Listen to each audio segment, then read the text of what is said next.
प्रसंग चल रहा है चित्रकूट में। भगवान श्री राम की पादुका माथे पे रखे हुए विराजमान भरत जी, भगवान श्री राम ने मिथिलाधिपति विदेहराज जनक और अयोध्या से आए हुए समस्त नर नारी, भगवान वशिष्ठ जी, विश्वामित्र जी, वामदेव जी, बड़े बड़े ऋषि मुनि विराजमान, सबसे हाथ जोड़कर कहा कि अब कहने में बहुत संकोच हो रहा है, पर अब आपको नगर पधारना चाहिए। भगवान श्री राम संकुचित हो गए ऐसा कह के, क्योंकि गुरुजनों से ऐसा कैसे निवेदन करें। तत्काल सब भगवान की आज्ञा पर तत्पर हुए, चलने को तैयार हुए। भरत जी भगवान के चरणों में लौट गए, भगवान ने उठाकर हृदय से लगाया। भरत जी हृदय से लगे हुए भगवान के अश्रु भरत जी का अभिषेक कर रहे हैं। मांग्यो विदा प्रणाम करी, राम लिए उरलाई, लोग उचाटे अमरपति, कुटिल कुओशर पाई। भरत राम जी की इस प्रेम मिलन को देखकर मिथिलावासी और अयोध्यावासी सब प्रेम मगन हो रहे हैं। किसी को एक कदम पीछे हटने की इच्छा नहीं हो रही। इसी समय देवराज इंद्र ने कठिन उच्चाटन का प्रयोग कर दिया। बड़ा अच्छा किया। अब इस समय प्रशंसनीय है, क्योंकि भगवान की आज्ञा है कि सब जाओ। अगर ये भारी उच्चाटन दैवी शक्ति के द्वारा ना होता तो सबके प्राण निकल जाते, क्योंकि अत्यंत राम प्रेम में डूबे हुए हैं, चाहे वो मिथिलावासी हो या अयोध्यावासी हो। ये संजीवनी मूरी का काम हुआ। कह रहे सो कुचाल सबका भई नीकी, अवधयास सम जीवन जी की। संजीवनी मूरी का काम उच्चाटन ने किया, प्रभु की आज्ञा पालन में सहयोग किया। 14 वर्ष बाद फिर प्रभु के दर्शन होंगे, इस आशा से सब धीरे धीरे अपने कदम मोड़ रहे हैं, बार बार मुड़कर प्रभु की तरफ देख रहे हैं। तन मन वचन सब प्रेम से युक्त है। प्रेम शिथिलता छा रही है। सबके नेत्रों से अश्रु प्रवाह हो रहा है। मुनिगण, गुरु वशिष्ठ जी, जनक जी, ये सब ऐसे महापुरुष हैं जिनका हृदय परम विशुद्ध ब्रह्म तत्व में स्थित है। विश्वामित्र जी, वशिष्ठ जी, जनक जी, वामदेव जी, ये सब ज्ञान सिद्ध महापुरुष हैं, लेकिन सबके नेत्रों में प्रेम है। ये ऐसे महापुरुष मानो ब्रह्मा की सृष्टि में निर्लेप ही पैदा हुए हैं, कहीं कोई आसक्ति नहीं। पर ये भगवान के प्रेम की महिमा है कि वशिष्ठ जी, वामदेव जी, विश्वामित्र जी, जनक जी, सबके प्रेमाश्रु चल रहे हैं। तेऊ बिलो की रघुबर भरत, प्रीति अनूप अपार, भय मगन मन तन बचन, सहित विराग विचार। ये ऐसे सिद्ध महापुरुष जो ब्रह्म तत्व में स्थित हैं, प्रेम ने इनके वैराग्य को अपहरण कर लिया और अनुराग अपना अधिकार कर लिया। इनके तन शिथिल हो रहे हैं, मन शिथिल हो रहे हैं और वचन भी शिथिल। तन मन वचन सबको बलात् प्रेम ने अपने अधिकार में, संपूर्ण उपासना में यही एक महाबली है प्रेम, जो अजित भगवान को भी अधीन कर लेता है और भक्त को भी अधीन कर लेता है। प्रेम के अधीन होकर के अजित सर्वतंत्र स्वतंत्र प्रभु जैसा प्रेम चाहता है वैसा खेल खेलते हैं। देखो प्रेम इतना बलवान है कि ऐसे महामहिम प्रभु को भक्त के चरण चापने के लिए विवश कर दिया, रथ हाँकने के लिए विवश कर दिया, भक्त के लिए भिक्षा मांगने के लिए। अनंत ब्रह्मांडों का सृजन करने वाले महादाता अपने भक्त बलि के सामने भिक्षा मांग रहे हैं, 3 पग भूमि का दान कर दो। ये क्या? ये प्रेम व्यवस्था, भक्ति व्यवस्था। भरत जी से भेंट करके भगवान ने उनको समझाया, फिर शत्रुघ्न जी को हृदय लगाया। सेवक मंत्री भरत जी की तरफ देख रहे हैं, भरत जी ने इशारे में रुक कर दिया कि जो प्रभु की आज्ञा है तत्काल वैसा करो, अर्थात अब यहां से अवध की तरफ प्रस्थान करो। भारी दारुण दुख छा रहा है, कैसे प्रभु से नेत्र हटाएं? ये हृदय में वो प्रीति नहीं है, इसलिए उस स्थिति को हम अपनी भावना में, जिसे लौकिक शब्दों में कल्पना कहते हैं, हम कल्पना भी नहीं कर सकते उस समय कैसा हो रहा होगा उन प्रेमी जिनके प्राण, जिनके जीवन, जिनकी आत्मा, जिनके सर्वस्व प्रभु हैं। 14 वर्ष तक अब इनको देख नहीं पाएंगे और अब इनसे दूर जा रहे हैं। बिछुरत एक प्राण हरिले ही। 12 वर्ष अब लौट पड़ते हैं, प्रभु के चरणों में वंदना करते हैं। भगवान सबकी तरफ करुणा से देख रहे हैं। भरत जी, शत्रुघ्न जी, जो चित्रकूट के ऋषि मुनि, उनको प्रणाम करके, उनकी विनती करके चले। फिर लक्ष्मण जी ने भरत शत्रुघ्न ऋषि मुनि जो अयोध्या की तरफ से आए थे, मिथिला की तरफ से आए थे, सबका सम्मान किया। हाथ जोड़ करके जनक जी से भगवान श्री राम ने कहा, पुर पग उधारी देय शीशा, कीन धीर धरी गवन महिषा। आप आशीर्वाद दीजिए और आप मिथिला नगर पधारिए। जनक जी ने धैर्य धारण किया और प्रभु जैसा चाहते हैं तत्काल आदेश कर दिया प्रस्थान के लिए। आए हुए समस्त मुनि, ब्राह्मण, साधुओं को साक्षात भगवान का स्वरूप मान करके भगवान सम्मान कर रहे हैं, उनको भी विदा कर रहे हैं जो आए हुए ऋषि मुनि हैं। श्री राम जी, लखन जी सुनैना जी के पास गए, सिया जी की माता के पास, उनके चरणों की वंदना की और कहा, आप सुखपूर्वक जाइए, निश्चिंत रहना। उन्होंने आशीर्वाद दिया राम लखन को। विश्वामित्र जी, वामदेव जी, जाबाली जी, ये बड़े बड़े सिद्ध महापुरुष आए हुए हैं, सबकी चरण वंदना की और यथा योग्य सबको प्रणाम विनय करके विदा किया। कृपा निधान भगवान सबसे मिल रहे हैं, क्योंकि सब जा रहे हैं ना। और ये राष्ट्र जैसे आए थे तो सबसे मिले, ऐसे जा रहे हैं तो एक एक नगर वाला, छोटा बड़ा मंझला, जो जैसी स्थिति वाला, किसी को देख के, किसी को हृदय से लगा के, किसी से बात करके, सबको भगवान मिल रहे हैं। जब सब विदा हो रहे हैं तो पुनः भगवान माता कैकेयी के समीप गए। कैसा करुणामय स्वभाव है। जाकर चरण पकड़ लिया और कहा, मां कभी तुम ऐसा दुख मत मानना कि आपके वचन के कारण मुझे दुख हो रहा है, मैं वनवास में, आपने बड़ी कृपा की है, आपका प्रेम मैं हृदय से जानता हूं।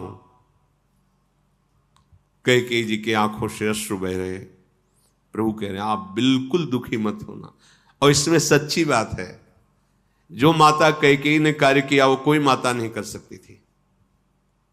अपयश लिया,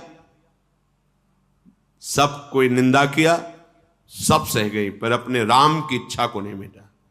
ये आंतरिक बात, राम की इच्छा का अनुमोदन किया, महाराज से बिछुड़ गई, वैधव्य प्राप्त हुआ, सब उनकी निंदा की, लेकिन मेरे राम की इच्छा की पूर्ति हो इसलिए सभी हुआ। दूसरा कोई नहीं कर सकता था। माता कौशल्या जी भी ऐसा नहीं कर सकती थी, नहीं कर सकती। महाराज ने तो प्राण ही त्याग दिए, ये सब सहा, लेकिन अपने प्राण प्यारे राम की इच्छा का अनुमोदन किया। ये भगवत इच्छा है। कैकेयी जी सब सहती रही, लेकिन प्रभु की इच्छा का पालन। ये बाहरी नहीं जानेंगे। बाहरी तो पहला शब्द कैकेयी जी का क्या निकला था? ए घर फोड़ी, अगर दोबारा जवान बोली तो तेरी जवान काट देंगी। तू जानती है मेरे राम कौन है? बस ये भगवत इच्छा ने कार्य किया है। इसीलिए कैकेयी जी के चरण पकड़कर कहा, मां आप कभी संकोच मत करना, ऐसा दुख मत मानना, ये मेरी इच्छा से है। आप कितना हमसे प्रेम करती हैं ये मैं जानता हूं। स्वयं पालकी में विराजमान करके कैकेयी जी की चरण वंदना करके प्रभु उनको भेज रहे हैं। सच्ची बात है, सच्ची बात है। ये भगवान की ही इच्छा के अनुमोदन में माता कैकेयी कहीं पूरे चरित्र में, और भी वाल्मीकि रामायण का भगवत कृपा से बचपन में स्वाध्याय किया था। महायुद्ध में कोई साथ नहीं जा रहा। देवासुर संग्राम में अवधपति को देवराज इंद्र ने बुलाया था अपनी रक्षा के लिए, कैकेयी जी साथ गई थी। जिन महाराज को इतना प्राणों से प्यार करती है कि उन्होंने अपने शरीर की परवाह नहीं की। रथ की देखा धुरी टूट रही है, पहिया निकल जाएगा, युद्ध में हार हो जाएगी, अपने हाथ को लगा दिया। तभी तो देख के कहा था कि जो वरदान मांगो। तो उनका आप हमारे प्राणपति, इससे ज्यादा वरदान क्या हो सकता है? नहीं मांगो, जब कभी होगा तो हम आपको बताएंगे। क्या आपसे वरदान मांगना? इतना जो दशरथ जी को प्यार करती है कि युद्ध भूमि में भी साथ नहीं छोड़ती हैं, अपने प्राणों की बाजी लगा देती हैं। और दशरथ जी अपने प्राण त्याग रहे हैं और उनके खिलाफ वो कि राम बन जाएंगे ही, और पैर पकड़ के कह रहे हैं कि मान जा, राम गुरु भवन में रह जाएंगे, भरत राजा हो जाएंगे, पर क्यों मेरे प्राण ले रही? इतना राम जी का अत्यंत गूढ़ प्रेम कैकेयी जी के हृदय में विराजमान है, जिसको बाहरी व्यवहार से नहीं जाना जा सकता। कैकेयी जी निष्ठुर नहीं है, कठोर नहीं है, निंदनीय नहीं है। ये हम यहां की छाती की बात कह रहे हैं। जैसे एक दिन कर कमल दबा रही थी महालक्ष्मी जी, देखा भगवान की अत्यंत सुकोमल भुजाएं, अजान बाहु, बहुत ही कोमल सुकोमल। क्या इन भुजाओं में बल भी है? ऐसे विनोद में प्रिया है उनकी। भगवान मुस्कुराए, देखना चाहते हो? वो मुस्कुरा दिए। अब इन भुजाओं से कौन बैर करे? प्रभु की भुजाओं से कौन? जिनके सेवक अतुलित बलधामम हैं, उनसे बैर कौन करे? तो उन्हीं के समान केवल वो ही है, दूसरा तो है नहीं। तो अपने प्राण प्रिय पार्षद को कहा कि अब तुम्हें हमारे बैर पक्ष को स्वीकार करना होगा, क्योंकि हमसे तुम युद्ध करोगे और ये बल विक्रम ये देखेंगी।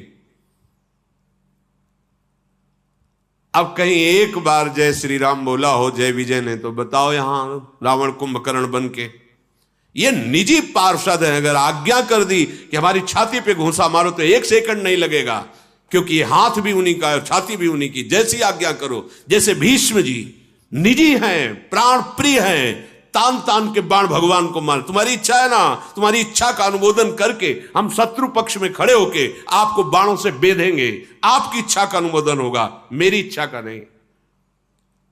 जय विजय स्वरूप रावण कुंभकर्ण, अंतिम समय तक उसके मुख से यही निकला, कहां राम रन हतोपचारी, कहां है राम? जा रहा है पर कहां है राम? मैं ललकार करके युद्ध में उनको परास्त करूंगा। खोपड़ी कट चुकी है, वो खोपड़ी बोल रहे।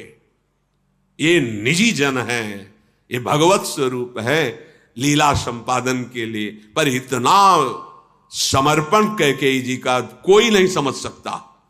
यही लगेगा कैकेयी जी स्वार्थ बुद्धि से युक्त। नहीं भाई, कैकेयी जी महान प्रेमी है, जो अपने प्रेम का बलिदान करके अपने प्रीतम प्राण प्यारे राम की इच्छा का अनुमोदन कर रही।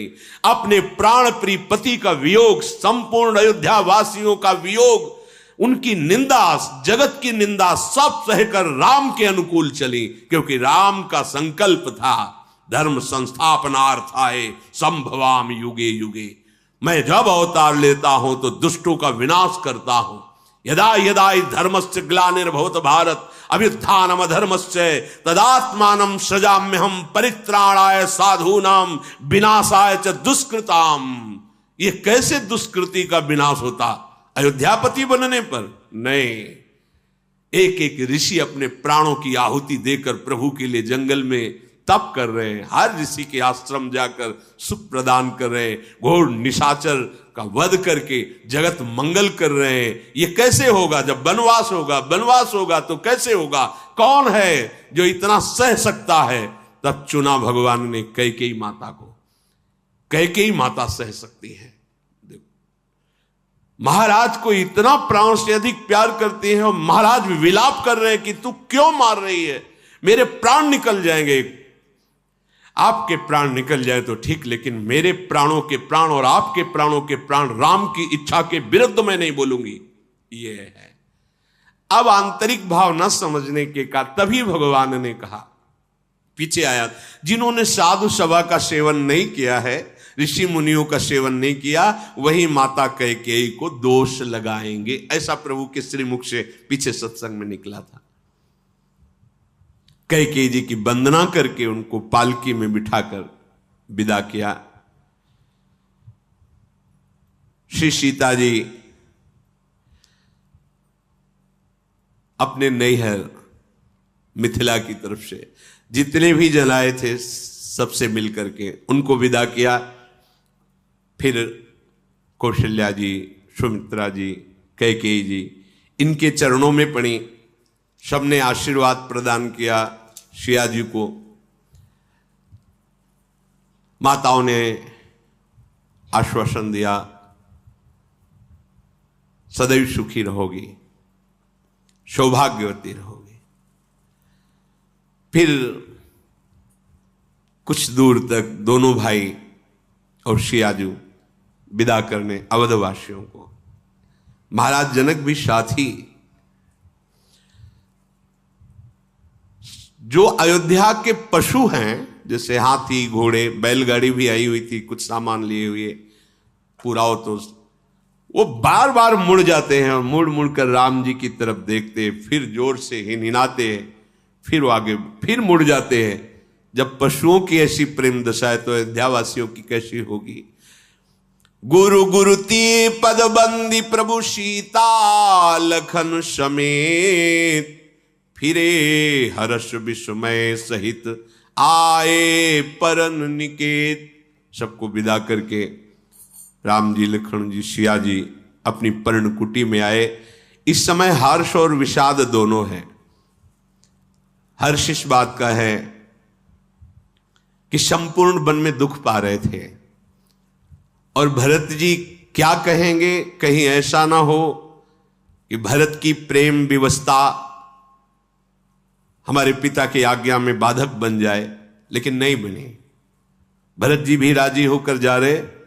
संपूर्ण वनवासी जन जो सेवा में रत थे कंदमूल फल लाके देते थे और ये सब दुखी तो पा रहे थे। चलो सब अवध को जाएंगे, सब शांति, इसमें हर्ष है।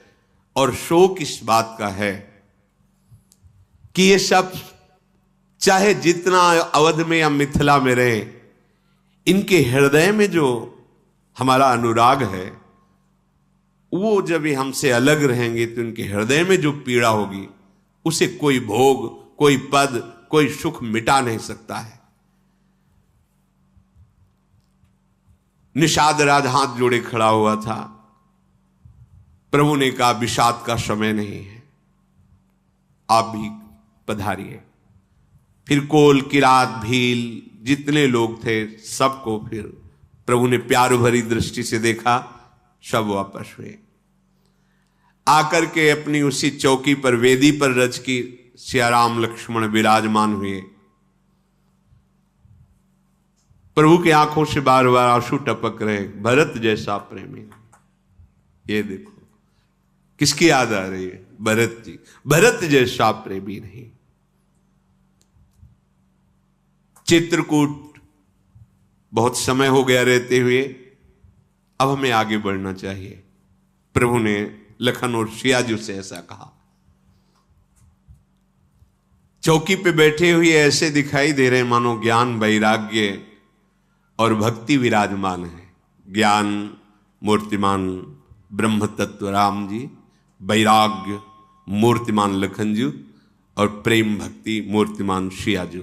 सानुज सीय समेत प्रभु राजत पर्ण कुटीर, भगति ज्ञान वैराग्य जनु सोहत धरे शरीर। जनक जी ने विचार किया कि अभी हमें मिथिला नहीं जाना, सीधे अवध जाना है। साथ में ही अयोध्यवासियों के साथ मिथिलावासी और जनक जी भी जा रहे हैं। सब नाम कीर्तन, भगवान के गुण कीर्तन करते हुए, और कोई कोई तो एकदम मौन चले जा रहे हैं, बस शुद्धि नहीं है। यमुना जी पार हुए, किसी ने कुछ खाया पिया नहीं। फिर आगे चलकर गंगा जी पार हुई श्रृंगवेरपुर में, वहां निषाद राज ने कुछ फल आदि की व्यवस्था की। फिर गोमती सही उतरकर 4 दिनों में चल करके अयोध्यापुरी पहुंचे। जनक जी अयोध्या में सब राजकाज की विधान को संभलवाया। मंत्री गुरु वशिष्ठ जी, भरत जी, इन सबको सावधान करते हुए कहीं भी कुछ भी तनिक भी आवश्यकता हो तुरंत सूचना दी जाए और सेवक उपस्थित है, ऐसा जनक जी कहकर फिर मिथिला को चले गए। अब अयोध्या में सब भगवान के दर्शन की आस से रह रहे हैं। राम दरस लगी लोग सब करत नेम उपवास, तजी तजी भूषण भोग सुख जियत अवध की आस। आहा, कैसा मंगलमय रहनी है। समस्त अयोध्यावासी नियम से रहने लगे, कोई भोग नहीं, ना शब्द स्पर्श रूप रस गंध, कोई भोग नहीं। उपवास पूर्वक, कभी थोड़ा फल, कभी जल, रात दिन नाम जप, प्रभु के रूप का ध्यान। कोई भी भूषण वसन भोग सुख कोई अयोध्यावासी स्वीकार नहीं कर रहे, बस जी रहे हैं तो अवधि की आशा में कि 14 वर्ष बाद प्रभु आएंगे। यही है जीने का ढंग प्रभु प्राप्ति के उपासक का। बस आस लगी है कब कृपा करेंगे प्रिया प्रीतम गलबहियां देकर हमारे मानस पटल पर विचरेंगे, कब हम देखेंगे हृदय रूपी निकुंज में हमारे लाडली लाल विहार कर रहे हैं। भरत जी ने मंत्रियों और विश्वास में समर्पित निज सैनिकों को, सेनापतियों को बुलाया और कहा, तुम सब प्राणपण से अयोध्या की रक्षा में सावधान रहो। शत्रुघ्न जी को बुलाया और कहा, तुम्हारी विशेष सेवा माताओं को देख रेख करते हुए उनको दुख ना पहुंचने पावे। ब्राह्मणों को बुलाया और कहा, कभी भी सेवा में सकुचाना नहीं, जब कोई भी सेवा की आज्ञा हो तुरंत आज्ञा करना। हम आपके सेवक हैं, छोटा बड़ा अच्छा मंदा जो आपका आदेश होगा बिना संकोच के आप करिएगा, हम आपकी सेवा में हैं, सुखपूर्वक रहिएगा। नगरवासियों को बुलाया, प्रजा को बुलाया और सबसे कहा, जब जिसको जो आवश्यकता हो, महाराज चक्रवर्ती सम्राट का ऐश्वर्य है, खजाने से लीजिए, किसी को कोई व्यापार आदि करने की जरूरत नहीं, खूब भजन, सब भजन करो, जो आवश्यकता हो लो, सुखपूर्वक रहो। शत्रुघ्न जी को सेवा समर्पित करके गुरुदेव वशिष्ठ जी के पास गए, साष्टांग दंडवत करके कहा, मैं एक आज्ञा पाना चाहता हूं, बोलो क्या तुम करना चाहते हो। तो उनका, प्रभु मेरे हृदय में आपके आशीर्वाद से नियम पूर्वक जीवन बिताने की इच्छा है, पर आप और भी ऋषियों को बुला लीजिए, पहले सिंहासन पर अभिषेक किया जाए भगवान श्री राम की पादुकाओं का। वशिष्ठ जी प्रेम पुलकित हो गए। जैसे राज्याभिषेक होता है ऐसे चरणों का राज्याभिषेक करके सिंहासन पर, अयोध्याधिपति के सिंहासन पर भगवान श्री राम की पादुका विराजमान हुई। भरत जी ने वशिष्ठ जी से आज्ञा ली और नंदगाम में एक फूस की झोपड़ी बनाई, पर्णकुटी। सिर पर जो सुंदर घुंघराले केस थे उनकी जटा बनाई, वल्कल वस्त्र धारण किया, पृथ्वी को खोद कर रज में करके उसमें कुशा बिछा करके, कोई वस्त्र नहीं, ना कोई वस्त्र, ना कोई स्वर्ण पात्र, ना कोई ऐसी सुख सुविधा, सब का त्याग करके और भजन करते हुए सेवा में उपस्थित है। भूषण बसन भोग सुख भूरी, मन तनु बचन तजे तिन तूरी। अवध राजु सुर राजु सिहाई, दशरथ धनु सुनी धन दुल जाई। तेहि पुर बसत भरत बीनु रागा, चंचरीक जिमी चंपक बागा। रमा बिलासु राम अनुरागी, तजत बमन जिमी जन बड़ भागी। राम प्रेम भाजन भरतु, बड़े न यही करतूती। चातक हंस सराहियत, टेक विवेक विभूति। भरत जी सब राज सुखों का त्याग कर दिया, जमीन खोदकर रच करके कुशा बिछाकर, कुशासन, उस पे शयन करना, कोई आभूषण नहीं, कोई सुखद वस्त्र नहीं। जब तक प्रभु के दर्शन नहीं होंगे तब तक समस्त भोग सुखों का त्याग कर दिया। हमने तो संतों से सुना कि गाय को जौ पवाई जाती, जो जौ निकलती गोबर में, उसको उबाल करके फिर भरत जी पाते थे। देखो ये अयोध्याधिपति महाराज का वैभव है, जिसे देखकर इंद्र भी ललचा जाए। कोई ये अलंकारमयी बात नहीं, जिनके पुत्र भगवान बने उनका ऐश्वर्य ऐसा तो होगा ही कि इंद्र देख के ललचा जाए। दशरथ जी के यहां इतना स्वर्ण रिद्धियां सिद्धियां हैं कि कुबेर भी लजाते हैं, पर ऐसी अयोध्यापुरी में भरत जी ऐसे निवास कर रहे, धन्य है। जैसे चंपा के बाग में भौरा, भौरा चंपे पे, जो भगवान के भक्त होते हैं वो इस माया के विलास को, इस लक्ष्मी के भोग ऐश्वर्य को बमन की भांति त्याग देते हैं। फिर भरत जी तो स्वयं भगवान के प्रेम स्वरूप हैं, इनके लिए कोई आश्चर्य की बात नहीं है। जब एक टेक चातक पक्षी निभा सकता है तो फिर भरत जी तो महाप्रेमी हैं। अब भरत जी का शरीर दिन दिन दुबला हो रहा है, क्योंकि कोई भी स्वास्थ्यवर्धक वस्तु, घृत, दुग्ध, मेवा, मिष्ठान सब त्याग, पर मुख की कांति दिव्य हो रही है। हृदय में भगवत प्रेम नित्य नूतन बढ़ रहा है। मन में बहुत प्रसन्नता होती जा रही है, शरीर बहुत कृश होता जा रहा है। भरत जी की रहनी, भरत जी की करनी, भक्ति, वैराग्य, निर्मल गुण, ये कोई वर्णन नहीं कर सकता। स्वयं सरस्वती जी की भी सामर्थ्य नहीं कि वर्णन कर सके। वे नित्य प्रति प्रभु की पादुका का पूजन करते हैं।